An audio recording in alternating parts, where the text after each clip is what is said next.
Thank you, everyone. We appreciate that. Our next speaker is Dr. Keri Streby. Dr. Streby received her undergraduate degree from the University of Akron in Ohio, her medical degree from Northeastern Ohio University's College of Medicine, and completed her pediatric residency at Nationwide Children's Hospital in Columbus, Ohio, and remains at Nationwide, where she has done her fellowship training. Dr. Streby is an assistant professor in clinical pediatrics at Ohio State University. She has received numerous honors and awards, and her talk today will be on understanding clinical trials. Dr. Streby.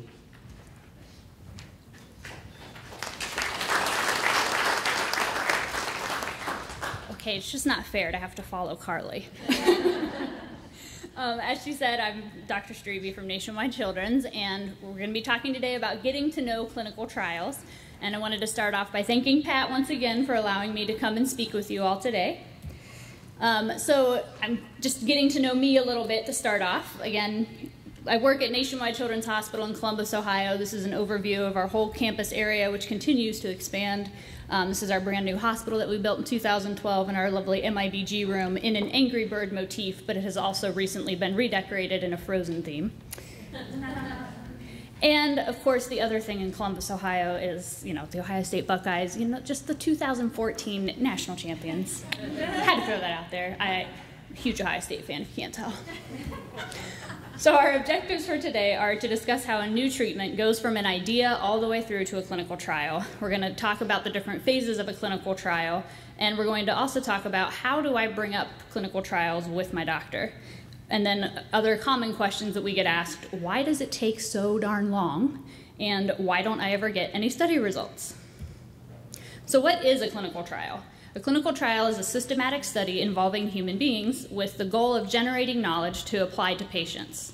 There are observational and interventional studies. The observational studies you'd be familiar with as the biology studies, and then the late effects studies, as were mentioned earlier today. And in the leukemia population, they're starting to look at some cancer control studies, ways to try to decrease the bacteria from translocating into the bloodstream and preventing infections in kids when they get horrible mucositis. And additionally, epidemiologic studies. Then there are the interventional studies using medications and things to try to make our treatments better. And there are the Children's Oncology Group studies, or COG studies, that many of you are familiar with. There's the NANT and NMTRC consortiums, and then there are even local or institutional studies. And the beauty of the institutional studies is that these can answer critical questions before a new treatment is available to larger numbers of patients. So why do we do clinical trials? Clinical trials are the most reliable and only accepted scientific method to find out if a new treatment works better than our current standard of care. Less than 5% of adults actually with cancer are enrolled in clinical trials, whereas over 60% of kids are enrolled in clinical trials. And we believe that this is a significant reason as to why kids do so much better than adults.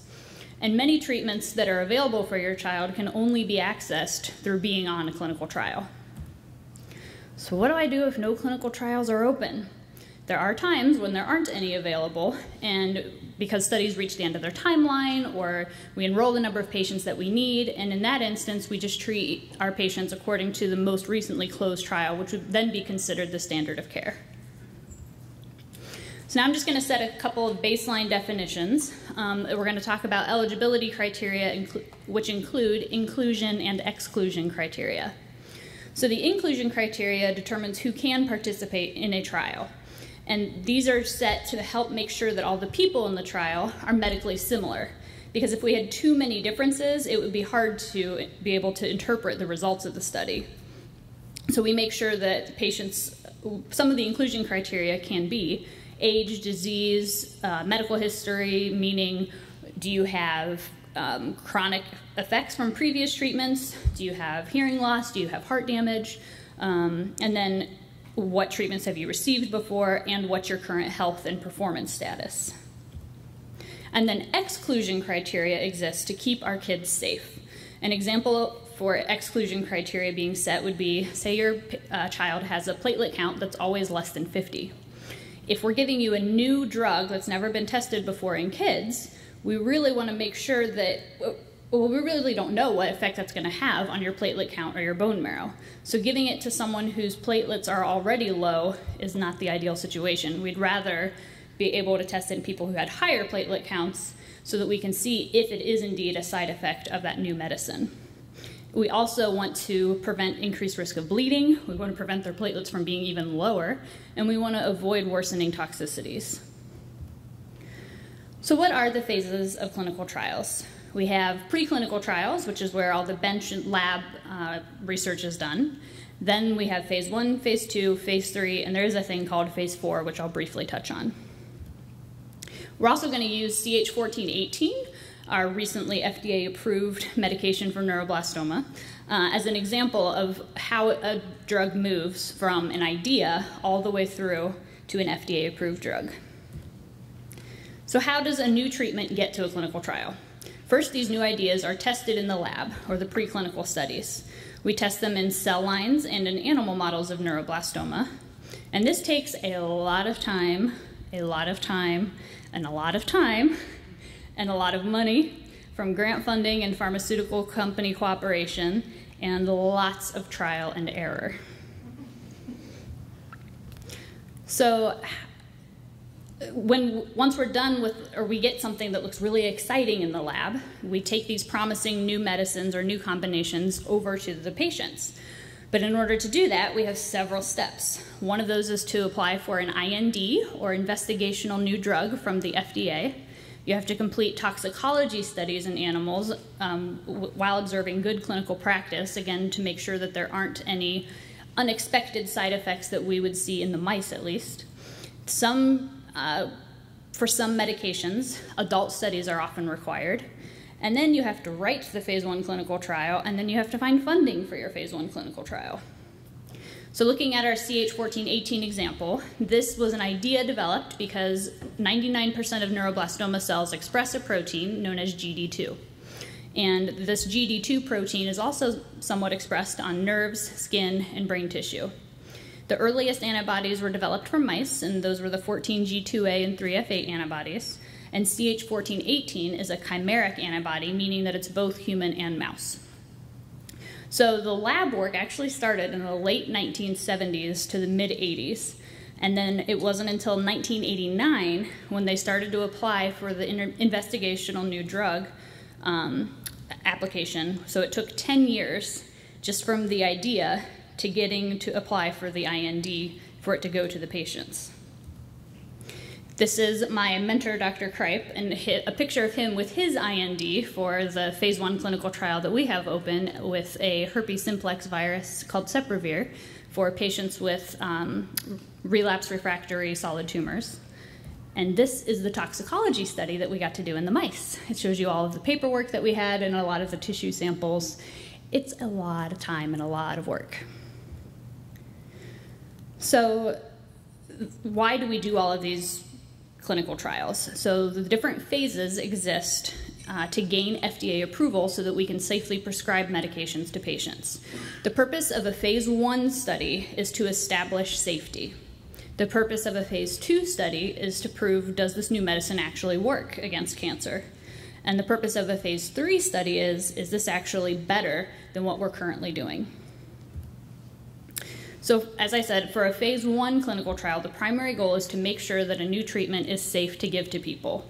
We determine the dose that's going to be used for future studies, and we look at what's called the maximum tolerated dose, where there may be some toxicities, but it's an acceptable toxicity.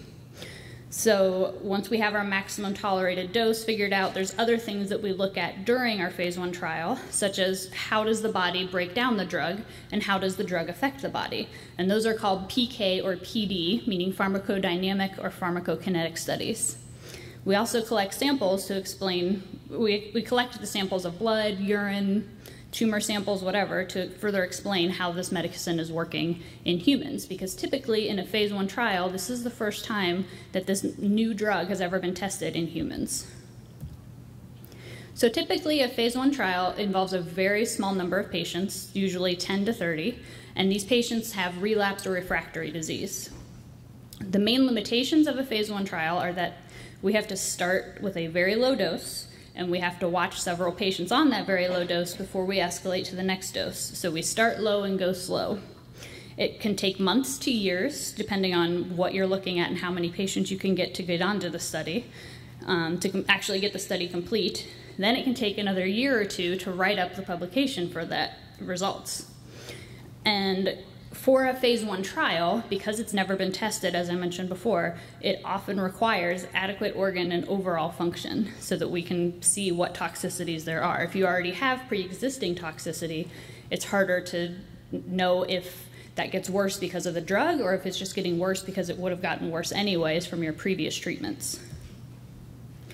So the biggest key point that I want you to hear about phase 1 trials is that these are not intended to cure a child of disease. Less than 1 of 10 agents in a phase 1 trial is actually effective clinically. The purpose is to learn more about potentially effective new medicines and/or combinations. So a child on a phase 1 study often does not benefit directly from the therapy, but other children could benefit from what we learn about this new medicine and its side effects. Now, that's not to say that sometimes when we're doing these phase 1 studies, we do see kids that have effect, and that's what we hope happens. But the purpose of these studies is to prove that the medicines are safe and to find a safe dose. So some examples of phase 1 clinical trials: in the NANT, there's oral irinotecan and temozolomide. In the NMTRC, DFMO and bortezomib. And as I mentioned, in our institution, we have the HSV-17/16 oncolytic virus trial. So looking at, this is the oral irinotecan and temozolomide study, is an older study that was actually published back in 2009. But I just wanted to show you an example of what the actual study report was. And as you see at this table, sorry it's a little small, the results that they report are toxicities. So they're looking at what doses and at what dose levels were toxicities seen. And this helped them to define which dose they could use moving forward. And as you know, we now use irinotecan and Temodar in many studies and for many children with relapse disease. So what about our CH1418? The phase 1 studies for CH1418 took place in the late 1980s, early 1990s, and one of the things that they did, obviously, was to monitor for toxicities. So this is when we first started to see, okay, patients are having pain with this. How severe is it? How many pain medications did they need? What allergic reactions are they having? How severe were they? What happened? And who's having capillary leak syndrome, and what do we need to do about that? We also monitored effects on the immune system and found that the activity against the neuroblastoma cells actually increased with further courses of immunotherapy, more so than just after that first course. So this was done back in 1998 by Alice Yu and her lab, and her group. And they found that in starting at 10 milligrams per meter squared, escalating up to a maximum dose of 200 milligrams per meter squared, they found that patients had higher pain levels once we got above 50 milligrams per meter squared. So that's why we kind of set the dose at about 25 milligrams per meter squared. And they looked, so in a phase 1 trial, we do still want to know if there is response, so we do look for response. But in this phase 1 study, we had no complete responses, meaning none of them were cured. There was 1 partial response, 4 mixed responses, meaning some things got bigger and some things went away. There was 1 stable disease, nothing changed. And there were 4 patients whose disease progressed. So this, for a phase 1 study, makes you say, maybe we don't need to move forward with this. We saw some effects, but it wasn't what we were hoping to see, so we should probably go back to the lab, which is what they did, and I'll get back to that in a minute. But did you see this publication date? So this is from 1989 until 1998 that this was published. That's another 10 years. So now moving on to phase 2 clinical trials. A phase 2 clinical trial's goal is to evaluate, does this new treatment actually work? And this involves more patients, so usually about 30 to 50 patients, and thus we have more patients we have more spots for patients to enroll, and we have more patients to watch for toxicities. So information that we gain from phase 2 clinical trials is we can measure tumor response, or see if the drug's actually working on scans. We monitor for toxicities, and we can still do some of those pharmacokinetic, pharmacodynamic studies to make sure that the drug is safely working. Some of the limitations of our phase 2 studies are that it takes about 2 years to complete the study, another year or so for the results, and it often requires a patient to have measurable or evaluable disease. So if you're trying to tell if a medication is working, you have to have something to prove that it's working. So you can't have little teeny tiny ditzels that we can't measure, and you can't have maybe just, these aren't for patients who are in remission or NED. So going back to our CH1418 dilemma, they went back to the lab, and Alice Yu and her group found that there was more activity if it was combined with other immune-stimulating agents. Specifically, her group looked at GM-CSF. Another lab was looking at how CH1418 worked better when it was combined with IL-2. So can we add these agents to CH1418 in a phase 2 study? Nope. We got to go back and make a pilot study to make sure that it's safe giving the combination of CH1418 and GM-CSF and IL-2. So that's what they did. This is the POG 9347 with CH1418 and GM-CSF by itself. There they found that 4 patients actually responded with partial or complete response, but 21 still had progressive disease. Meanwhile, they were talking with Dr. Sondel in his lab, where they found that 1418 was doing better with IL-2. So again, back to phase 1 to combine everything together along with retinoic acid, as that study had recently been released showing that patients do better if they get retinoic acid after transplant. So here's another time point. This is 1998 until 2009. This is another 11 years to the clock. Fortunately, the phase 3 study was already underway based on the preliminary results of this phase 1 study. So some examples of current phase 2 clinical trials and old phase 2 clinical trials.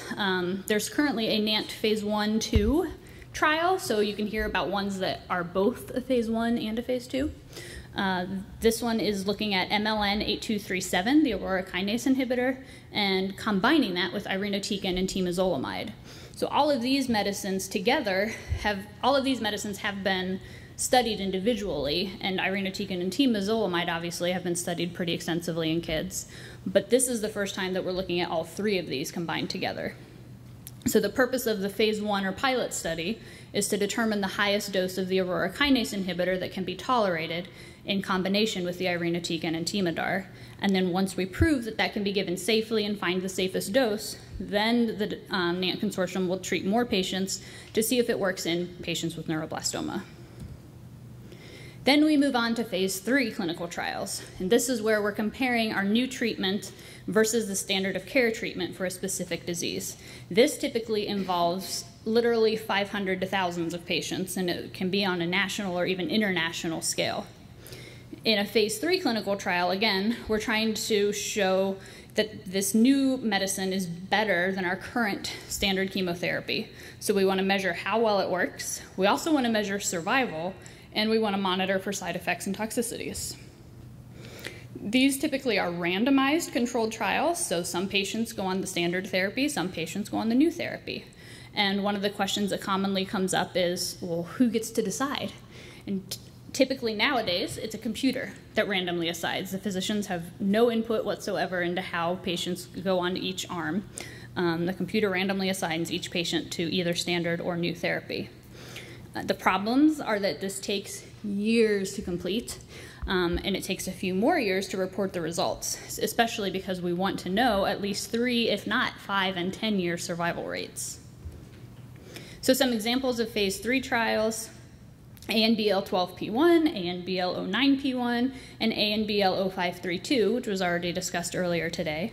And this was the one that closed to accrual in 2012. So the last few patients were enrolled in 2012. The letter was finally sent out with preliminary results, so still not final results, just this past month in May. And this is because those who enrolled in 2012 are just now getting to the point that they're 3 years from starting their therapy.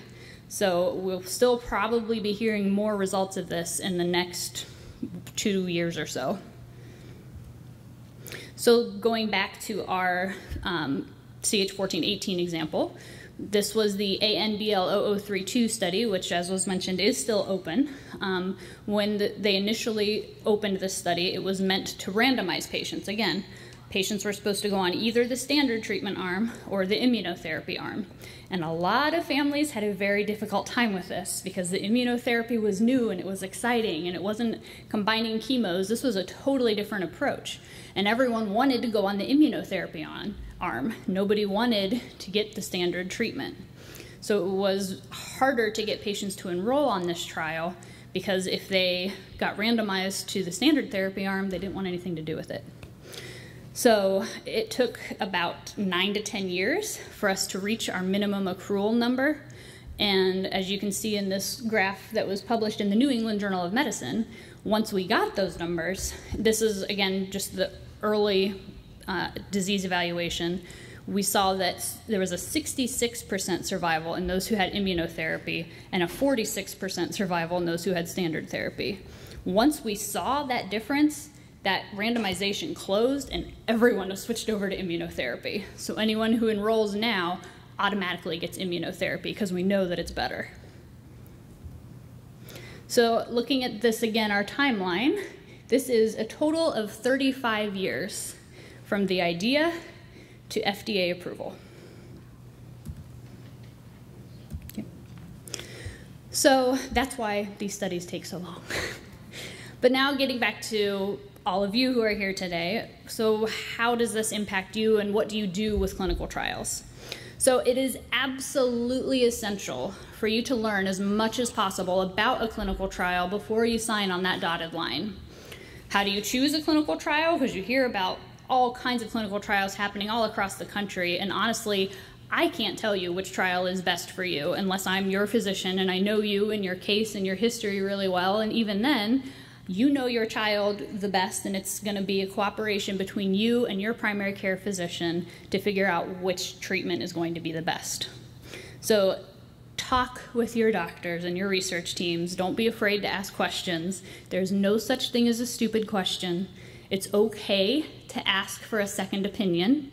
I'll be honest, when I started as a fellow, I got a little offended when I had patients that were like, oh, I want a second opinion. I don't believe you.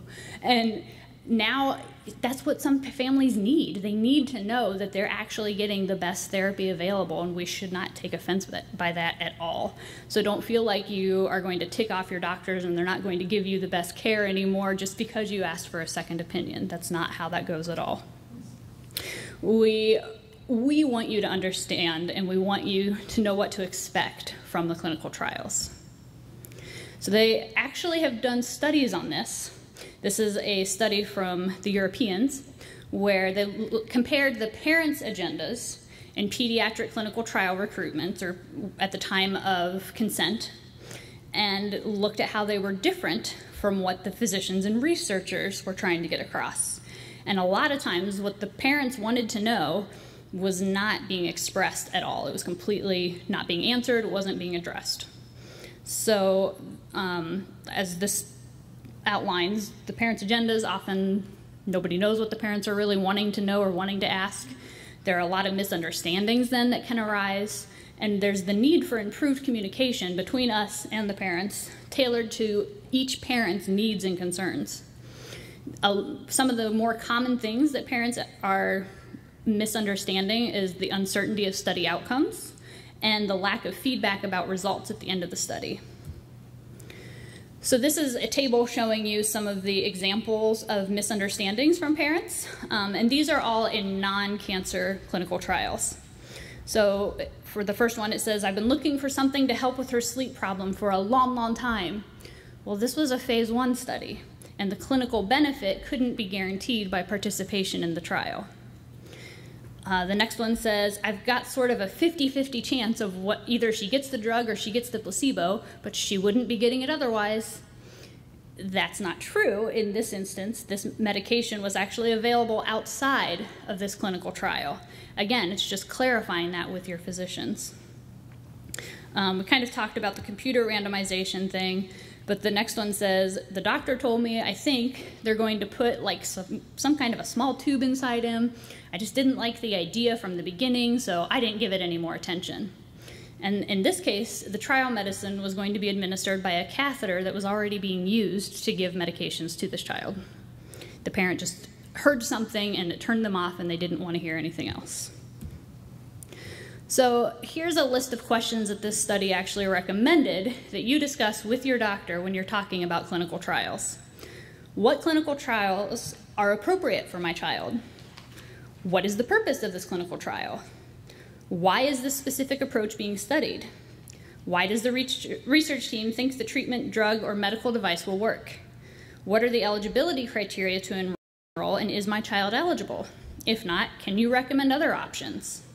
Why are you recommending this trial for my child? What other treatment options are available to me, including other clinical trials at other places? Who or what organization is sponsoring the trial, and who has reviewed and or approved this clinical trial? So some trials could just be institutionally approved, but the majority of them are going to go through the FDA organizations called CNCF, things like that. So this is on the flip side. These are things that we as practitioners can do better on our end to elicit what your primary concerns are, to make sure that you are really understanding the purpose and what you could gain from these clinical trials. I'm not going to go through all of those because these are things that we need to work on. So in summary, clinical trials take time. Ideas to preclinical testing in cells and animals, all the way through to phase 3 trials, as we saw with CH1418, took 30 years. Is there a better way to do this? I hope that we can find a better way at some point. If we see that there's a medicine in a phase 1 trial that we do see phenomenal responses, say that we give a medicine in a phase 1 trial and everybody who gets it has a complete response and there's no evidence of disease, then that would get bumped pretty quickly to either a very brief phase 2/3 trial, or it would just sometimes go through to a phase 3 trial. So again, the purpose of a phase 1 trial is to establish safety and to find the appropriate dose. A phase 2 trial is to see if it works, and then the phase 3 is to see if it works better than our current standard treatments. And please, please, please ask questions about clinical trials. I would like to thank Dr. Cohn, who actually gave this clinical trial talk previously, but I adapted some of her slides and made it a little more of my own. I wanted to thank Pat and the rest of the Children's Neuroblastoma Cancer Foundation for continuing to advocate for patients and families affected by neuroblastoma. For the pediatric cancer researchers, keep doing what you're doing. We still need better treatments. Yes, it takes a lot of patience and a lot of perseverance and a lot of hard work, but look at CH1418 and the payoff that we're getting. And finally, I'd like to thank you, the patients and families, for continuing to participate in clinical trials, for seeking further information, for taking an active role in your child's care, and for moving us closer to a cure. And I'd be happy to entertain any questions. In sitting with people at different tables and things, I've been showing off pictures of my little cat, so this was the one that was deemed the best. This is not posed, by the way. This is midnight as I was up writing a grant in the middle of the night. And she was asking, why are you not in bed? But I'd be happy to answer any questions. I have my email address here, and I have cards. And I, unfortunately, am going to be leaving later this afternoon, early evening. But again, I wish I could stay here longer. I love this conference. It's amazing. Pat does a great job, and I'm happy to take any questions. Thank you, Dr. Streby.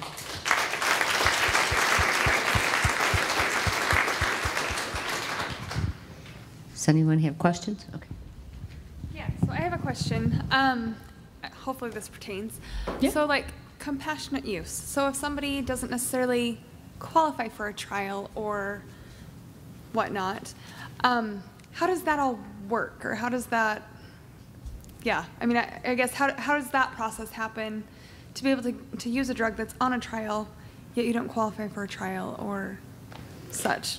Yeah. So in that instance, if you don't qualify for any clinical trials, we usually will go through the FDA and ask them specifically for what you call compassionate use. Sometimes we have to go through the pharmaceutical companies as well. And in that instance, a lot of time your institution ends up eating the cost of that because these new medicines cost a lot, as many of you are aware. And so your insurance obviously is not going to pay for it if it's not on a clinical trial. And the hospital will often eat that cost, but it is something that we will be willing to do if there's enough evidence to show that it works and we really have no other options. But we try to participate in clinical trials and try to encourage you to participate in clinical trials as much as we can so that we can learn about these medicines instead of just giving them to everyone. Does that make sense? Yes, thank you. Okay. Anyone else?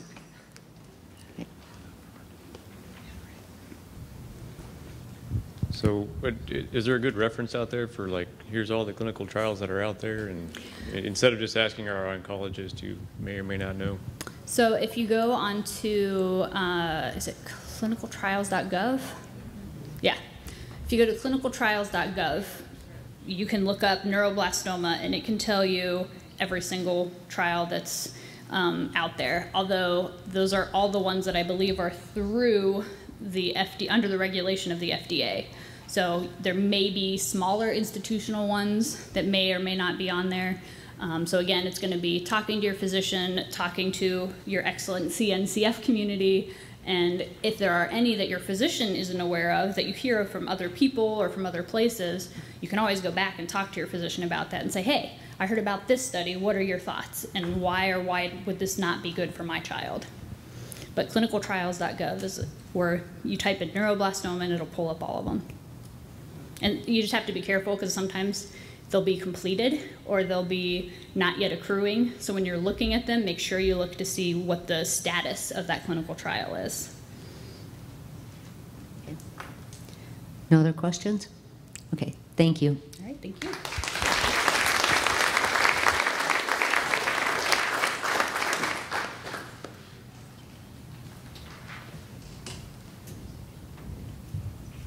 Let's see, which one?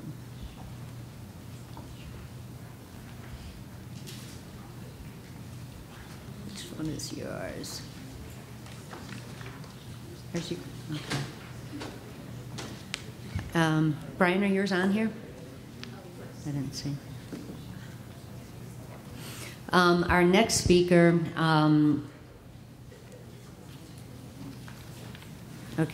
is Dr. Brian Kushner. Dr. Kushner went to Harvard College for his undergraduate studies and received his MD from Johns Hopkins University in Maryland. He has been a member of the Memorial Sloan Kettering staff for the past 30 years. He has received numerous awards and has authored numerous articles on neuroblastoma and pediatric cancer. And his talk today will be an overview of some of the clinical trials now available at Sloan and their current research. Have Dr. Brian Kushner.